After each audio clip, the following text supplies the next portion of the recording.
Good morning, good afternoon, and good evening, everybody. Thank you for tuning in to another Supatease video. And patch 10.0.7 is right around the horizon. It's next Tuesday. It's got a lot of class changes going into it, and I wanted to give a breakdown of my predictions on where these specializations are going to end up in terms of power. So maybe you can get a little bit of a heads up before that patch, start preparing some of your alts, and start getting ready for the competition. I do believe that this is the patch where conquest boxes are also going to be introduced, so that you're going to be able to gear up your alts a lot more rapidly. So watching a list like this should really start getting you amped up and ready to go in terms of what specializations you're going to be looking for the final portion of the first chapter of Dragonflight. And of course, if you want to make sure you're staying up to date with news and changes related to World of Warcraft, educational and entertaining content, then make sure to hit the subscribe button. It's absolutely free, and your support is greatly appreciated.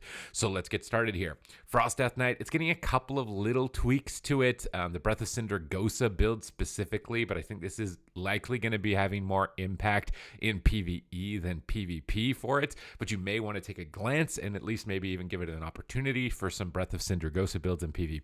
Frost Death Knight right now is actually surprisingly good with insane obliterate pressure. I've seen a lot of Frost Death Knight compositions that grip targets together and absolutely blast them away. I'm expecting that this is still going to be the case for Frost Death Knight moving into patch 10.0.7. I would say that it's honestly probably a low A tier, moving up from B at this point with the amount of pressure that I've actually been able to see from this specialization. Now, if enemies have ways to counter your burst windows or can outposition you, it can be difficult. So you're going to be a bit more of a niche specialization compared to Unholy, which is going to be more well-rounded. But just the amount of burst damage that you have is absolutely phenomenal, and in a way, it's going to make you viable in PvP. Unholy Death Knight, still my expectation that it's going to be on average better than Frost. Just in more situations, it's going to be more versed. It's definitely a higher A tier than that of the Frost Death Knight. It's getting a couple of tweaks on its talents. Maybe there's possibilities for some Death Coil builds to start popping up here in 10.0.7, but I'm thinking that it's probably just going to end up about where it is currently in 10.0.5. So not really any big changes here for Unholy Death Knight, just still a solid, well-rounded pick for PvP. Havoc Demon Hunter, again, you're getting some quality of life changes, but you're actually receiving a nerf that maybe you've missed on the notes, is that reverse magic is now going to bring in the negative consequences of dispelling things. So if you reverse magic an unstable affliction, you will take the hit and the silence effect. If you dispel a flame shock with reverse magic, same deal here. If they've got dispel protection, Moonkins now also have dispel protection. I'm still likely going to be giving Demon Hunters a really high ranking. It's tough to give them S tier because I feel like that almost exclusively belongs to Rogue. But I could see a world where Demon Hunter, especially in solo shuffle, I'm kind of trying to take the whole broad spectrum of PvP into regards with this tier list with all brackets. If it's solo shuffle, I would say it's S tier. I'm pretty tempted to say that it's still S tier. Maybe with the reverse magic nerf, it's not. Maybe like a high A, higher than Unholy. Definitely really viable, still really well versed. Lots of different composition options. You'll have a solid time on it. It's really powerful. Easily the best 1v1 spec that I've seen from World PvP. Honestly, I want to make one right now just because of World PvP. But yeah, I think the reverse magic change is going to give some opportunities for some dot comps that otherwise basically were just completely countered by Demon Hunters, an opportunity, which is maybe why I'm dragging it a little bit down. And it's really just because S tier is going to belong to a couple of very specific specializations. Balanced Druid, I think similarly to Unholy Death Knight, it's in a solid place. It's really well rounded. Still really big weaknesses to Rogue, similar to that of Demon Hunters in pretty much every spec in the game. But with Dispel Protection now on your Stellar Flare, it should add a little bit of a punishment to healers that know how to dispel against your Incarnation Burst. Still just really well-rounded. Defensively, it can be a bit fragile. It's going to be a much higher skill cap of a specialization to succeed on. You're not just going to be face rolling around and doing well with a Balanced Druid, but if you can hit that skill cap, the potential is there for it, which is why I think it belongs in the A tier. Now, for Feral Druids, much similar to Balanced Druid, I think that it's probably A tier, very close in terms of power. My anticipation is, the same compositions for you that we've seen. Hunter, Feral, also Warrior Feral, I think is low-key, very underrated composition, really durable, a lot of damage from both of those specializations. And I do believe that this is the patch where you're going to be getting a little bit more damage outside of your Incarnation window, which would really help you in those compositions where you're looking for sustained pressure. Resto Druid, this is one that I think is honestly on the chopping block. It's getting a lot of changes to the point where you're not going to be able to get a lot of the powerful talents that you have at the moment all at the same time. They're going to be split up. I think this is where Resto Druid could easily fall off. It's a very dangerous pick to say the least. I'm going to have to experiment with it pretty heavily, but not being able to get germination plus all of the life bloom talents together is a serious reduction in overall healing output. This may be the first patch where we see Resto Druids just like completely disappear from competitive play, but perhaps there's something else, hidden in the mists and a new talent build possibly where they can arise. But I'm leaning more towards the side that they're going to be falling off for this patch. Devastation Evoker, this is a specialization that's just like really hit or miss. You either run in and one-shot someone with 300,000 damage, or you're doing nothing, you're useless, and you die. So it's complete coin flip class. So if you want to pick a class where you're just rolling the dice, flipping a coin, and hoping the results go in your favor, you can pick it. But I do think that makes it pretty subpar, because if you're really lucky, it's Omega S tier, and if you're really unlucky, it's just you not even in the game. So yeah, maybe I would even, I don't know. I want to put it here, but if you get lucky, like it's actually insane how much damage it does. But it's less reliable than Frost Death Knight's Burst to be able to set up and guarantee. But if you combine these classes together, things definitely get really scary. Preservation Evoker, I'm expecting this healer to be really solid. The main problems with Preservation Evoker are subtlety rogues surviving against them, and honestly, your mana. Your mana is a bit worse than a lot of other healers. I'm going to organize this based on melee and ranged. So I don't know if I want to put it on S or A. I think that A for right now is probably a decent position for it, but it could easily be going up to S. Beast Mastery Hunter, I think is going to be S tier. It's going to be getting a damage buff to offset some of the bow changes, which is going to hit some of your really important spells. And this spec is just doing so much damage, just absolutely destroying people in PvP. So I really think Beast Mastery Hunter, again, defensively, it might be held back slightly, but it's just doing so much damage at the moment, and it's going to be doing even more. Survival Hunter, you guys wish it was 10.1 where you're getting your disarm talent. You'd be complete counter melee. You'd be able to root them for like 20 seconds to disarm them, and you'd be absolutely anti-melee. I think at the moment, Survival is still going to be pretty decent. Putting it towards like the bottom end of the A tier here, ahead of Frost Death Knight. Decent sustained pressure. It's got limitations in how many comps it can play, but I've seen it succeeding, with relative success. It's definitely not as face roll as Beast Mastery, not as blasty as Marksman, which now we're looking at here. Marksmanship Hunter, do I want to put it on a high A or an S tier? Because like Marksmanship Hunter actually does so much damage, it's crazy. But maybe high A. I really want to put it here. I'm not gonna lie. I feel like it's a hunter meta. I'm just seeing hunter after hunter after hunter every single game. It seems like there's more and more of them.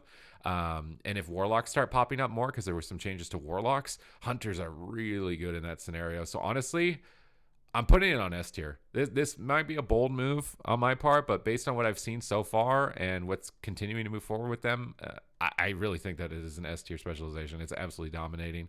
Arcane Mage, going to be doing less damage than the other mage specializations, but spam spell steal still really good mechanically here as a counter to a lot of healers and getting you procs and getting you damage out. Just still a really well-rounded pick, coming in around the A tier, rogue mage priest, that type of deal. Fire, I think, is super underrated. I think in RMP it might even be the best mage spec. Maybe it's dependent on what healer you're fighting. It's doing a lot of sustained damage overall. It's a little bit tougher to succeed on, so maybe I'm putting it on like a high B, low A kind of position. It's like really close to getting into there, into the low A's. It's all instant cast damage, a lot more face roll than that of Arcane or Frost in that regard. Although Frost can be a bit more instant cast as well, but having the fallback of Cauterize to save you if you don't remember to hit your block can be a nice little safety net if you're looking for something a little bit easier to play. But Fire is definitely sleeper. It's definitely on the come up. Frost, I feel like your survivability is the main problem against certain compositions and specializations you get run down, but then against others you're completely untouchable. And because of that like hit or miss nature of Frost, I think putting it on B makes sense, similar to Devastation Evoker. In this case, it's defensive hit or miss. You'll get matchups where you're just untouchable and you're winning every round, and other matchups where you're just falling over and there's nothing you can do. So again, a coin flip specialization, I think, moving forward. Mistweaver, the instant enveloping mist, the Fistweaver build on the rise. I really think Mistweaver is becoming better and better and better. And this is like the first time I'm giving it this high of a ranking, but I'm actually putting it onto S tier here for 10.0.7. I think it's really well rounded and really scary. And adding a lot of damage in a lot of these cleave compositions with warriors and enhancement shamans and feral druids that I'm seeing pop up, as well as the ret rework. It could be a really good healer for a ret paladin on this patch. Windwalker monk, you're getting a bit of a single target buff when I was reading the patch notes, it looks like, which could definitely help you out. I feel like you're definitely on like the A tier in the mix with the other melee that are currently there. Definitely really competitive, got a lot of variety in terms of compositions. Still dependent on hitting your cooldowns and hitting your damage during those windows. Maybe that changes in the future patch, but we are talking about 10.0.7 here. For Holy Paladin, it's a mixed bag. I'm seeing them a lot on the ladder, honestly. I'm queuing into a lot of them, at least on NA. It seems like it's an NA only thing, and it's been winning a lot of tournaments when it comes to NA, but in the EU, nobody really plays it. So what's going on with Holy Paladin? Well, I think with the nerfs to Druid that are going through on their talent tree changes, that it's likely going to be a decent healer in comparison. So the Druids aren't going to be able to just kind of attrition them out by staying far away from the engagement as they were. So I think like an A tier, lower than Preservation at the moment, and probably lower than some other healers, but still a decent pick right now for 10.0.7. Retribution Paladin, this is like, it got a bunch of nerfs recently on its rework, so it's really tough for me to tell you if it's going to be like godlike, just absolutely unstoppable, because it got so many nerfs, and I feel like it's got a lot of attention on it. I think it's still probably going to have the same weaknesses that it had against casters. It didn't get much of a mobility buff at all. If anything, I think Unbound Freedom got nerfed, if I'm correct, because it's now dispellable, because it's becoming a PvP talent into a normal talent, and I don't think it's unpurgeable as a normal talent. So your mobility actually probably went down. You're getting a lot of like leech healing and self-sustain, which could be nice for you, and some damage mitigation. So right now, maybe I'm leaning towards it being like, it's got a complete rework. We got to check it out. This thing could be absolutely crazy. And I know that this could be completely wrong, but I'd rather lean on this side of it just being absolutely astounding based on what I've seen from it so far on the test realm, even given the most recent nerfs to it. Disciplined Priest, my expectation is still this is probably S tier healer, especially when it comes to solo shuffle, especially when it comes to rogue mage. Those compositions can be great, and it pairs up really well with hunters and ret paladins. So maybe it's even better than Mistweaver. Just because of that, it's a really solid healer. Holy Priest, I think it's better than Resto Druid, or close to it. Holy Priest is kind of a sleeper spec. It seems like it's like such a struggle to climb on it, but with the ability to go into Spirit of Redemption, the Angel form, and be immune to all CC is really good in solo shuffle. If dot classes become more prevalent, your ability to mass dispel in that Angel form to remove all their dots is also powerful.